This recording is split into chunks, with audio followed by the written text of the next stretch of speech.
انت عايز تساليني ازاي اعرف اقرا الكتاب بشكل منتظم؟ اعمل الحاجات دي كلها، بس ده لوحده ما يكفيش.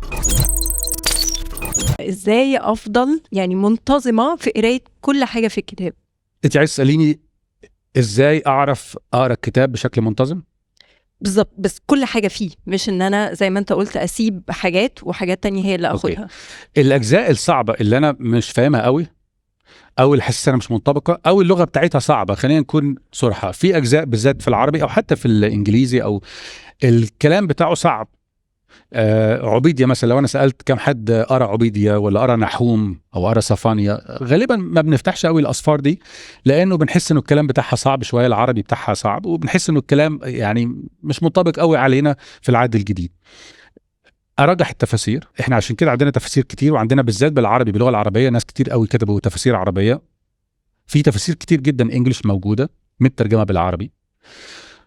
ارجح انه دايما تقرا كذا ترجمه، مش بالعربي بس. لو انت بتعرف انجليزي اقرا ترجمه بالانجليزي، واحده او اتنين زياده. رجح NIV، النيو انترناشونال فيرجن، والNLT اللي هم النيو ليفينج ترانسليشن.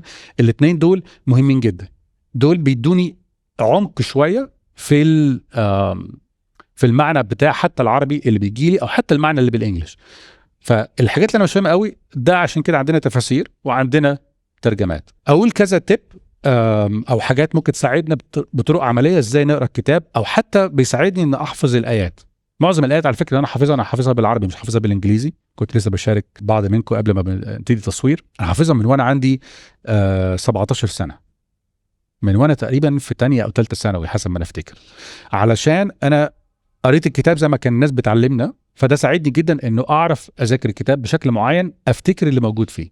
فاقول بعض الحاجات. اوكي، موضوع انك تقرا الكتاب 10 دقائق ربع ساعه ده مع كامل الاحترامي ما ينفعش. عايز اكون امين معاكم في الحته دي.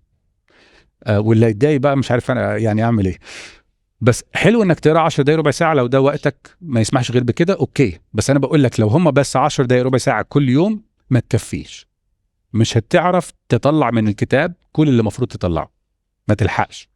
وانت سايق بالعربيه بتسمع راديو، حلو، تسمع كتاب مقدس. النهارده يوحنا 5 الدور عليه، فهسمع يوحنا 5، بكره يوحنا 6، بعده يوحنا 7. فانت سايق كل مره رايح الشغل او راجع بتسمع في الراديو، بتسمع البايبل اوديو، رائع. دي حاجه ممتازه، سمحت لنا ان احنا نسمع الكتاب واحنا سايقين، برضو حاجه حلوه قوي. ما تكفيش.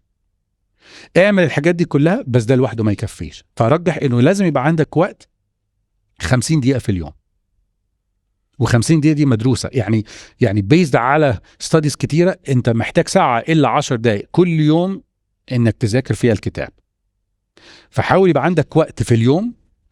اكيد في اكسبشنز، انا بسافر كتير زي ما ممكن يكون بعضكم عنده شغل مثلا مش منتظم بتسافر، اكيد في استثناءات، لكن انا بتكلم بره الاستثنائي. حاول يبقى عندك 50 دقيقة كل يوم في وقت معين في اليوم. لو انت شخص بتركز الصبح اكتر زي كده، فبتصحى مثلا الساعة 5:30 6 الصبح، هو ده الوقت اللي انت تقرا فيه 50 دقيقة. بالليل لو ده الوقت بتاعك بالليل لازم يبقى عندك وقت. عايز تقولي حاجة؟ انا عايزة اسأل اشمعنى 50؟ انت بتقول ده ساينس. عشان معظم الناس اتفقت انه غالبا اقل من 50 دقيقة، لو تعرف اكتر من كده يبقى كويس، بس اقل من 50 دقيقة غالبا ما بتلحقش تجمع. انت محتاج تقرا ترجمات تانية، ما ينفعش 5 دقايق 10 دقايق مش تلحق. وبعدين انا باخد ده بحطه في تفسير، عايز اشوف تفسير معين قال ايه في القصة دي. لو انا اشطر شوية بحطه تكوين واحد، الايات بالذات الصعبة شوية فحطها مثلا في يوتيوب، واشوف مين اتكلم في تكوين واحد من الناس اللي انا بحب اسمعهم، ذاكر لاهوت او حاجه، واسمع هو بيقول برضو شرحه ازاي للحته دي. كل ده بيخليني بعد اول يوم، لو انا قررت النهارده هبتدي تكوين واحد دي مفروض بالنسبه لي ابقى شاربها، وده بيساعدني اوتوماتيك انه بعض الايات بتخش في الدماغ.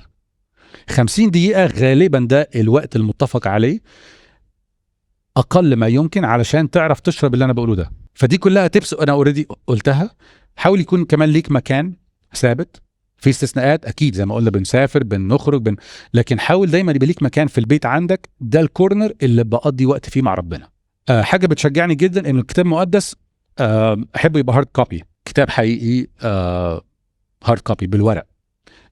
ينفع الايباد وينفع الموبايل اكيد،